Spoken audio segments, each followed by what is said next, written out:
नमस्कार और स्वागत है एक और विशेष चर्चा में। आज हम सदियों पुराने ज्ञान के भंडार में उतर रहे हैं। एक ऐसा ज्ञान जो आज भी आप देखेंगे चौंकाने वाली हद तक प्रासंगिक है। हम बात कर रहे हैं फ्रांसिस बेकन के निबंधों की।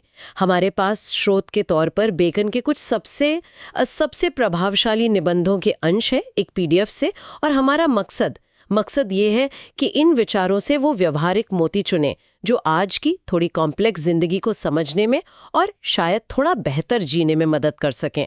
हम देखेंगे कि सत्य, महत्वाकांक्षा, दोस्ती, ज्ञान, इन जैसे विषयों पर ये 17वीं सदी के विचारक हमें क्या सिखा सकते हैं। तो सवाल यही है कि क्या 400 साल पुराने ये विचार आज भी हमारे काम आ सकते हैं? ठीक है, चलिए इस पड़ताल को शुरू करते हैं। था अनुभवजन्य अवलोकन पर, मतलब चीजों को सीधे देखकर अनुभव करके समझना, सिर्फ किताबी बातों या कही सुनी बातों पर निर्भर न रहना।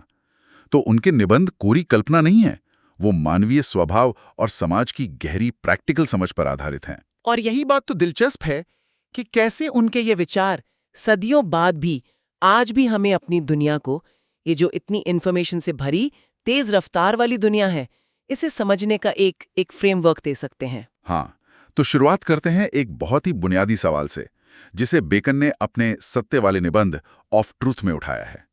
वो पोंटियस पायलट के उस मशहूर सवाल को याद करते हैं, सत्य क्या है, और कहते हैं कि लोग अक्सर सच जानने की मेहनत से कतराते हैं। ऐसा क्यों? झूठ में ऐसा क्या आकर्षण है?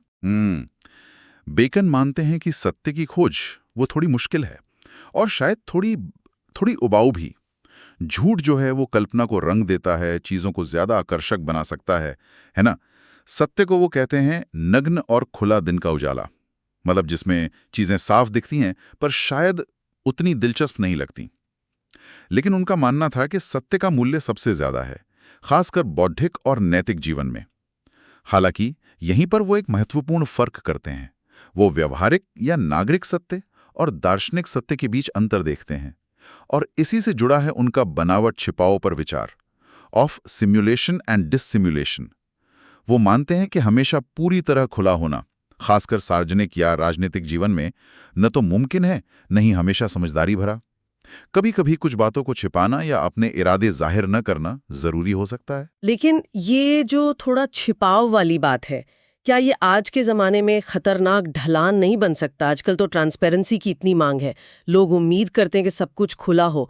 तो बेकन की ये व्यवहारिकता या आज के नैतिक मानकों पर खरी उतरती है? ये बहुत ही रिलेवेंट सवाल है। देखिए, बेकन का जोर बैलेंस पर था। वो धोखेबाजी या मक्कारी की वकालत नहीं कर रहे थे, वो बात कर रहे थे स्ट्रैटेजिक चुप्पी की या विवेक की।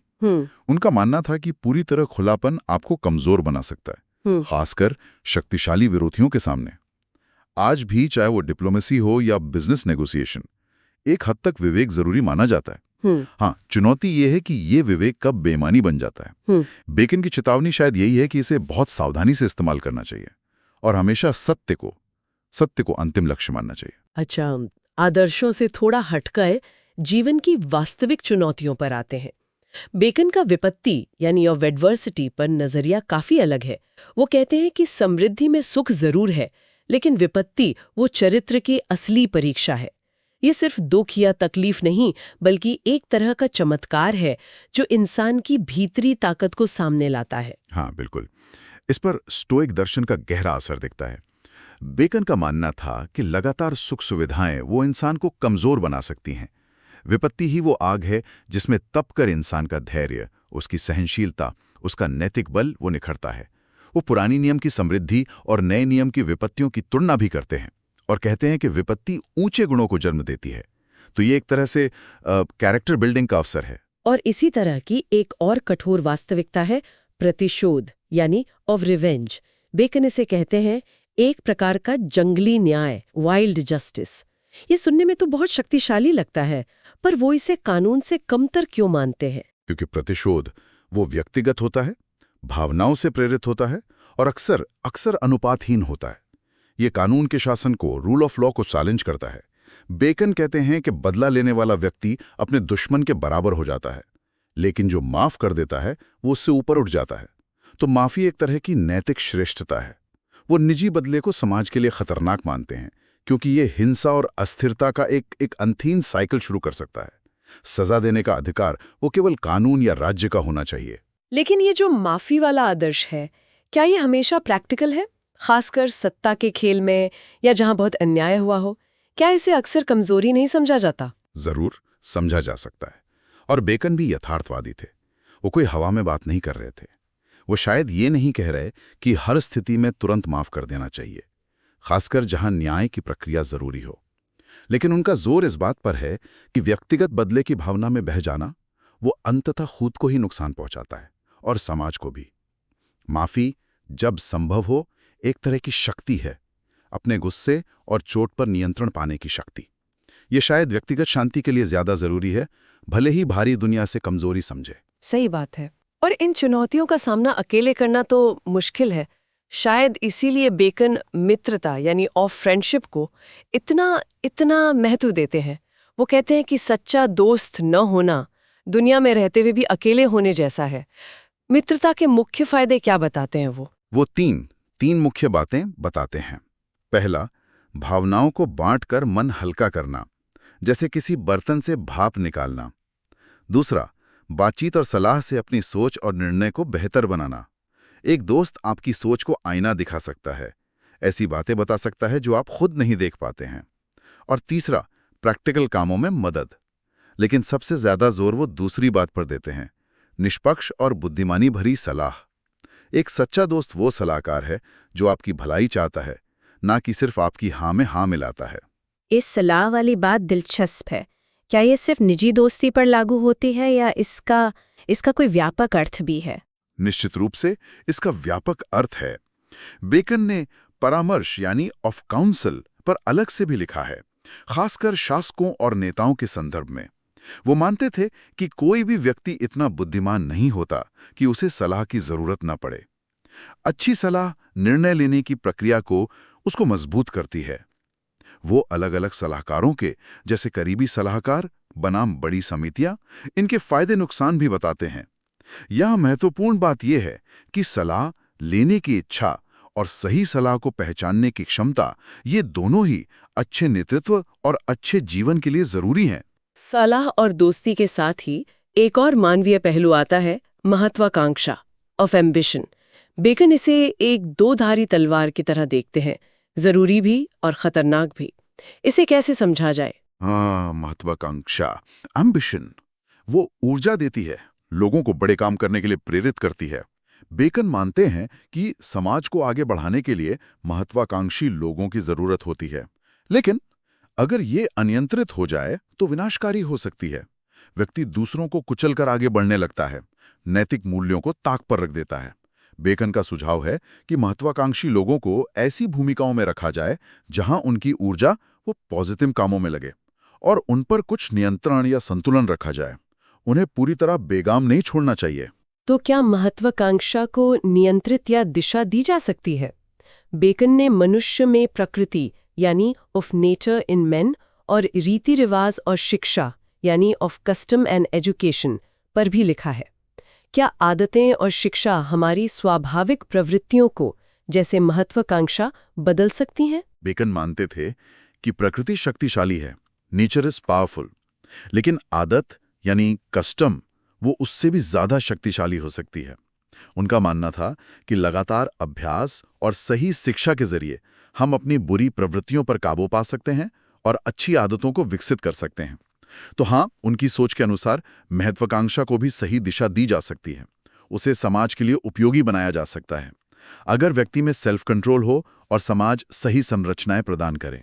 ये सारी बातें सत्य, सलाह, महत्वाकांक्षा का प्रबंधन, ये कहीं ना कहीं ज्ञान और समझ से जुड़ी हैं। और यहीं पर बेकन का अध्ययन यानी ऑफ स्टडीज वाला निबंध आता है, जो शायद उनका सबसे प्रसिद्ध काम है। अध्ययन के वो 3 उद्देश्य बताते हैं: आनंद, अलंकार और योग्यता, डिलाइट, ऑर्नामेंट, एबिलिटी। ये आज भी उतने ही प्रासंगिक लगते हैं। बिल्कुल। Studies serve for delight, for ornament and for ability. आनंद निजी खुशी और सुकून के लिए, अलंकार बातचीत और लेखन को प्रभावशाली बनाने के लिए, योग्यता जीवन के प्रैक्टिकल निर्णय लेने और काम करने की क्षमता के लिए। ये एक बहुत ही बैलेंस्ड और होलिस्टिक दृष्टिकोण है। आज की दुनिया में जहां हम अक्सर ज्ञान को सिर्फ नौकरी या स्पेशलाइजेशन से जोड़ते हैं, बेकन हमें याद दिलाते हैं कि अध्ययन का दायरा इससे कहीं ज्यादा बड़ा है। और उनका ये विचार कि अलग-अलग किताबों को अलग-अलग तरीके से पढ़ना चाहिए, कुछ को चखना, कुछ को निगलना और कुछ को चबाना और पचाना, ये आज के सूचना विस्फोट के युग में, इंफॉर्मेशन ओवरलोड के टाइम में कितना महत्वपूर्ण है। अत्यधिक महत्वपूर्ण। आज जब हमारे पास जानकारी का अथाह सागर है, ये समझना जरूरी है कि किस चीज पर कितना ध्यान देना है। हर लेख, हर किताब वो गहन विश्लेषण के लायक नहीं होती है। बेकन की ये सलाह हमें जानकारी को फिल्टर करने और प्राथमिकता देने में मदद करती है। साथ ही उनका ये कहना कि अध्ययन मानसिक दोषों को ठीक कर सकता है, जैसे गणित एकाग्रता बढ़ाता है, इतिहास बुद्धिमानी देता है, ये मेंटल एक्सरसाइज की तरह है। ज्ञान सिर्फ जानकारी नहीं, बल्कि मानसिक क्षमता का विकास भी है। ज्ञान और समझ के साथ ही प्रगति और बदलाव का सवाल आता है। नवाचार यानी ऑफ इनोवेशंस पर बेकन का नजरिया थोड़ा सतर्क लगता है। वो कहते हैं कि बदलाव समय की तरह धीरे धीरे होना चाहिए। आज जहां हर कोई डिसरप्शन और तेज बदलाव की बात करता है, बेकन की ये धीमी गति वाली सलाह थोड़ी अटपटी नहीं लगती? शायद अटपटी लगे, लेकिन इसके पीछे गहरी समझ है। बेकन मानते थे कि अचानक और बड़े बदलाव अक्सर अनपेक्षित और बुरे नतीजे लाते हैं। समाज और संस्थाएं वो जटिल होती हैं, उनमें अचानक फेरबदल करने से अस्थिरता आ सकती है। समय धीरे धीरे बदलाव लाता है, जिससे चीजों को एडजस्ट होने का मौका मिलता है। उनका मतलब ये नहीं कि सुधार न किए जाएं, बल्कि ये कि सुधार सोच समझकर धीरे धीरे और पुराने के अच्छे तत्वों को बचाते हुए किए जाएं। ये आज के स्टार्टअप कल्चर से बिल्कुल अलग सोच है, लेकिन शायद इसमें टिकाऊ प्रगति का राज छिपा हो। ये सावधानी और ये क्रमिक दृष्टिकोण, ये उनके पूरे दर्शन का हिस्सा लगता है। अवलोकन करो, समझो, फिर धीरे धीरे कदम बढ़ाओ। सही कहा। ये उनके वैज्ञानिक दृष्टिकोण से भी मेल खाता है। हाइपोथेसिस बनाओ, प्रयोग करो, परिणाम देखो, फिर आगे बढ़ो। यही बात वो सामाजिक और राजनीतिक सुधारों पर भी लागू करते देखते हैं। अच्छा, संक्षेप में कुछ और व्यवहारिक चीजों को देखें तो, जैसे खर्च पर उनकी सलाह, आय व्यय का संतुलन, छोटे खर्चों पर नजर रखना।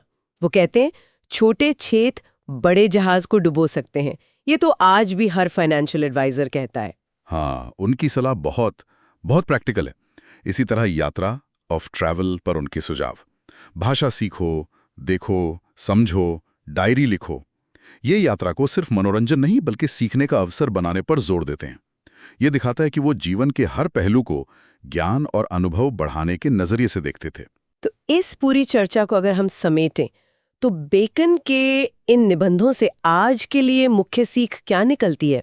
मुझे लगता है सबसे बड़ी सीख है संतुलन, बैलेंस और अवलोकन का महत्व।